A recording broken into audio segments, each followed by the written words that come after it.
MD നട്ടലുള്ള എഴുത്തുകാരൻ. പുസ്തകം കൈകൊണ്ട് തൊടാത്ത സഖാക്കൾക്ക് ഇനിമേൽ MD സാഹിത്യം വരേണ്യ സാഹിത്യമെന്ന് ജോയ് മാത്യു.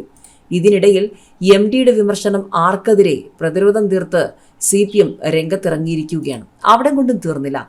MDയുടെ പരാമർശം കേന്ദ്ര സർക്കാരിനെതിരായ കുന്തമുനയാണെന്നും പിണറായി മഹാനാണെന്നാണ് EP ജയരാജൻ പറയുന്നത്. മലയാളത്തിലെ നട്ടലുള്ള എഴുത്തുകാരനാണ് MD വാസുദേവൻ നായർ എന്ന നടൻ ജോയ് മാത്യു. കേരള ലിറ്ററേച്ചർ ഫെസ്റ്റിവലിൽ മുഖ്യമന്ത്രിയുടെ സാന്നിധ്യത്തിൽ സർക്കാരിനെ MD വിമർശിച്ചതിന് പിന്നാലെയാണ് നടൻ ജോയ് മാത്യുവിന്റെ പ്രതികരണം. സമൂഹ മാധ്യമമായ ഫേസ്ബുക്കിലൂടെയാണ് അദ്ദേഹം MDയെ പ്രശംസിച്ച് രംഗത്തെത്തിയത്. എഴുത്തുകാരൻ എന്നാൽ എന്ന ശീർഷകത്തോടെയാണ് നടൻ കുറിപ്പ് തുടങ്ങിയത്.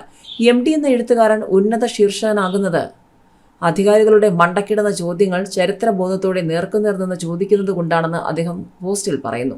പുസ്തകം കൈകൊണ്ട് തൊടാത്ത സഖാക്കൾക്ക് ഇനിമേൽ MD സാഹിത്യം വരേണ്യ സാഹിത്യമാകുമെന്നും പോസ്റ്റിൽ പറയുന്നുണ്ട്. അധികാരം എന്നാൽ ആധിപത്യമോ സർവാധിപത്യമോ ആയി മാറിയെന്നും ജനസേവനത്തിൽ നിന്നുള്ള അവസരം സിദ്ധാന്തത്തെ കുഴിവെട്ടി മൂടിയെന്നും MD പറഞ്ഞിരുന്നു.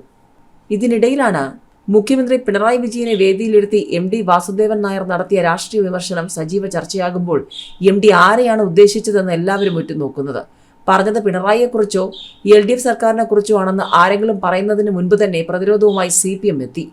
MDയുടെ വാക്കുകൾ കേന്ദ്ര സർക്കാരിനുള്ള കുന്തമുനയാണെന്നാണ് LDF കൺവീനർ EP ജയരാജൻ പറയുന്നത്. രാജ്യത്തിന്റെ അവസ്ഥയിൽ മനംനൊന്താകും MDയുടെ പ്രതികരണമെന്നും EP കൂട്ടിച്ചേർത്തു.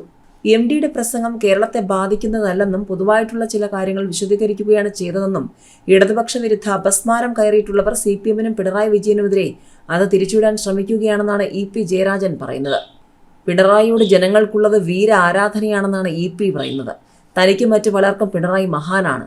ഭരണരംഗത്തും രാഷ്ട്രീയ രംഗത്തും സംഘടനാ രംഗത്തും അസാമാന്യ പ്രതിഭയായിട്ടാണ് അദ്ദേഹത്തെ കാണുന്നത്. അയ്യങ്കാളി, ശ്രീനാരായണ ഗുരു, മന്നത്ത് പത്മനാഭൻ, AKG എന്നിവരുടെ ചിത്രങ്ങൾ പലരും വയ്ക്കാറുണ്ട്. അതുപോലെയാണ് പിണറായിയോടുള്ള ആദരവ്. പിണറായിയെപ്പോലുള്ള മഹത് വ്യക്തികളെ മനസ്സിൽ സൂക്ഷിക്കുന്നവർ കവിത എഴുതും, നാടകം എഴുതും, സിനിമയെടുക്കും. സമൂഹത്തിൽ വ്യക്തികൾക്കും അവരുടെ പ്രവർത്തനങ്ങൾക്കും പ്രാധാന്യമുണ്ട്. അതിന്റെ ഫലമായി ഇത്തരം സൃഷ്ടികൾ ഉണ്ടാകും. അത് ആ നിലയിലേ കാണേണ്ടതുള്ളൂ എന്നും അദ്ദേഹം പറഞ്ഞു. വ്യക്തി ആരാധനയെ കമ്മ്യൂണിസ്റ്റുകാർ അംഗീകരിക്കുന്നില്ല. അതിനെ എല്ലാ കാലത്തും വിമർശിച്ചിട്ടുണ്ടെന്നും EP കൂട്ടിച്ചേർത്തു.